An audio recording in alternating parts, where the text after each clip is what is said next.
Wakanda forever!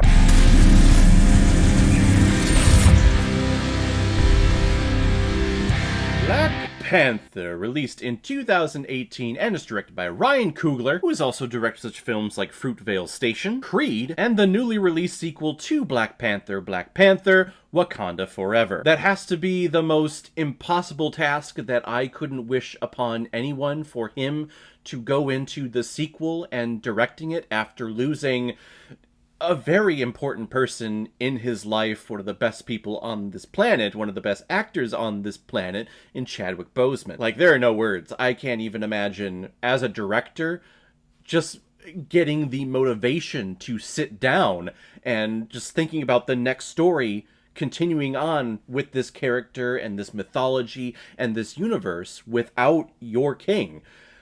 I don't know how he did it, but I have to give the biggest kudos to Ryan Coogler for doing that. And from what I'm hearing, Black Panther Wakanda Forever is an emotional roller coaster, and it's a fantastic film. Definitely looking forward to checking it out sometime this weekend. Hopefully I can get out there. And this movie, of course, is starring the late and great Chadwick Boseman, Michael B. Jordan, Lupita Nyongo, Danny Gurria, Martin Freeman, Daniel Kaluuya, Letitia Wright, Winston Duke, Forrest Whitaker, Andy Serkis, and the amazing Angela Bassett. T'Challa returns home to Wakanda after the events of Captain America Civil War, where his father was assassinated at the UN. So now T'Challa is officially crowned King of Wakanda and their new Black Panther. But the longer that T'Challa remains king, the more he learns about the royalties' past history and some of the not-so-great decisions that they've made in their past. Specifically, his father killing his own brother and leaving his son behind, who definitely had a right to the throne. Well, now that little boy has grown up to be an amazing assassin, finds his way to Wakanda, and is now challenging T'Challa for the rights to the throne. I think I use this analogy a lot on this channel, but it definitely rings true here. This is very Shakespearean, where we have people fighting over the rights to be king, and we have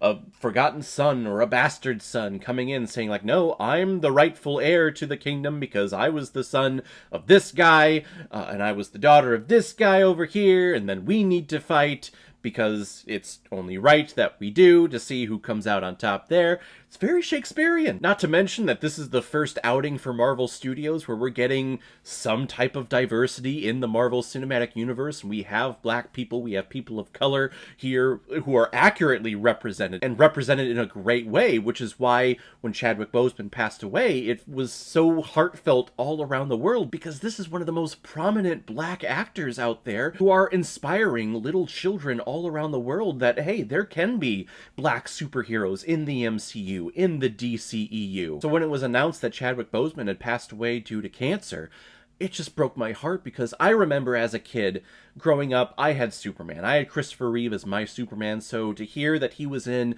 a terrible accident where, you know, the Man of Steel, this big, powerful dude, is just human, and to have him so secluded to a chair and to see him in such a weak state, it did a lot emotional for me, and I can only imagine hearing about the death of Chadwick Boseman does for a bunch of other kids nowadays. It also really hurts because he is fantastic in this role. The accent that he has created, his stature about himself, the way he carries himself as this king, but also as this person who always wants to do the right thing. There's a great line in here where his father in the astral plane says, "You are a good man," and it's really hard for a good man to be king, because as a king, as a ruler, you kind of have to make the hard choices, and sometimes you have to make the choices that not everyone likes or agrees with, but you yourself feel that you need to do that for your kingdom. He is great in this role, and it sucks going back and watching this, because you're realizing that we're never going to get another Chadwick Boseman, T'Challa, Black Panther performance, and that sucks. That really sucks. Now, I will be honest, I'm an honest movie reviewer, so watching this for the first time back in 2018, T'Challa, Black Panther in here, feels like kind of like third or fourth wheel, and he is outshined by a lot of the supporting cast. I feel like Letitia Wright and Angela Bassett both shine tremendously in this movie, and the shining star and the storyline that I felt the most attached to was Michael B. Jordan's Killmonger. He is the villain of this story. He goes around, he's killing all these people, but the intent behind it and his plan of what he wants to do, because Wakanda has been hiding for centuries and has kept all of their technological advances for themselves, while other people of color all throughout the world have been oppressed, have been enslaved by people from my heritage. So what Killmonger wants to do is he wants to take the technology that Wakanda has and send it out to all of those nations where people of color are oppressed and where they're enslaved. That way they can rise up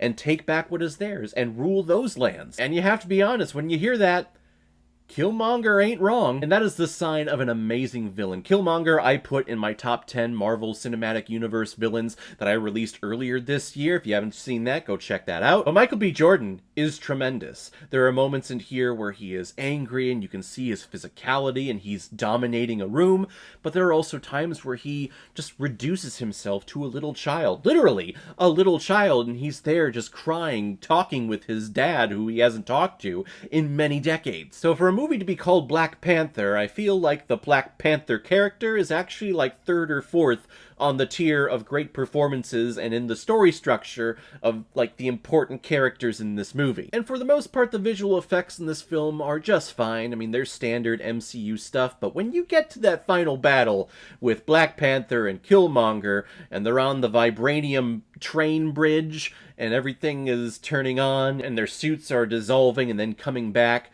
that whole sequence, visual effects wise, is not great. Like, this is like late 90s, early 2000s quality visual effects. Which is a shame, because there are other moments in this film where I think the visual effects are stunning and they're beautiful. But God, that fight, that's just, oof.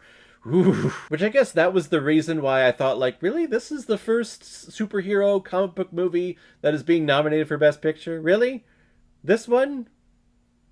Okay. It's a great step forward for superhero in the comic book genre, but really, this one was the first one? We didn't go with Infinity War? We didn't go with Endgame? Endgame made, $50 billion. It's one of the biggest movies of all time. We didn't nominate that one, but we nominated this one.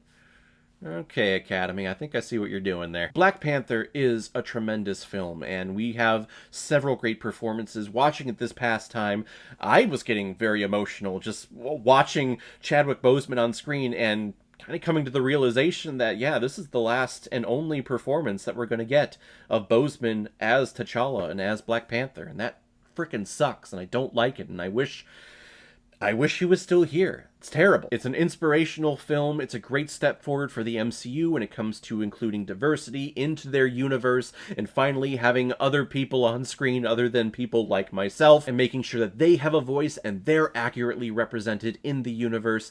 And this movie, it's wonderful. It's a wonderful time. I'm going to give Black Panther 4 out of 5 Blu-rays. I like it a lot. So guys, if you've seen Black Panther, what did you think about it? Where is it on your list of all the MCU films? Whatever you thought, comment below, let me know what you thought about it. And as always, if you like what you see here, if you like my take on movies, then hit the subscribe button, and make sure you hit that bell so you know the next time I'm releasing next movie review. So guys, I will see you next time on the channel, but in the meantime, be well, be good to each other, and Wakanda forever. Take care, guys.